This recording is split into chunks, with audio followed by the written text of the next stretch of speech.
Urea బస్తా ఇయ్యవు, కళ్యాణ లక్ష్మి టైంకు రాదు, కేసీఆర్ కిట్ ఎత్తేసిండు, రంజాన్ తోఫా బంధు, బతుకమ్మ చీర బంధు, కొత్తవి రాకపోగా ఉన్నాయే పోయినాయి కదా. నువ్వు వచ్చినాక చేసింది ఏంది?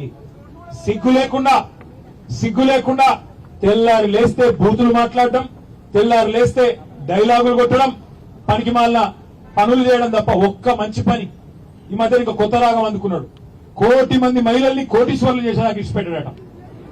మీ మెడల పుస్తల తాడెత్తుకపోకపోతే వాడే మంచోడు. 1 కోటి మంది మహిళలు కోటీశ్వర్లు చేసుడు ఆ తర్వాత ముచ్చట. నేను అడిగిన అసెంబ్లీలో నిజంగా నాకు అనుమానం వచ్చింది, వీడేమన్నా దోసుకున్న సంపద అంతా పంచిపెడతారైంది రాబిన్ హుడ్ లెక్క అని. నేను అడిగిన, అయ్యా ఒకటి చెప్పు, ఆ 1 కోటి మంది కోటీశ్వర్లు అంటే 1 కోటికి ఎన్ని సూటాలు ఉంటాయో చెప్పురా భయ అన్న. ఒక్క మంత్రికి తెలియదు, ముఖ్యమంత్రికి అంతకంటే తెలియదు. కోట్లు మింగుడు తెలుసు, కోట్ల ఎన్ని సున్నాలు ఉంటాయి ఆయనకే మెరక. అసలు మన ముఖ్యమంత్రి ఎంత ఇజ్జత్ తక్కువ మాటలు మాట్లాడతాడంటే, అసెంబ్లీలో నిలబడి ఎవడన్నా నా రాష్ట్రం క్యాన్సర్ పేషెంట్, ఎయిడ్స్ పేషెంట్ అంటాడు ఎవడన్నా? ఇప్పుడు కష్టాలు ఉండే ఆ మనుషులకు. ఇప్పుడు మీ ఇక్కడ ఉన్న అప్పు లేని వాళ్ళు ఉన్నారే? అప్పు లేని వాళ్ళు ఉన్నారా? ఇడా మా ఆర్ఎస్ ప్రవీణ్ ఉన్నదో లేదు, అప్పు బాగానే ఉందట అన్నకు కూడా.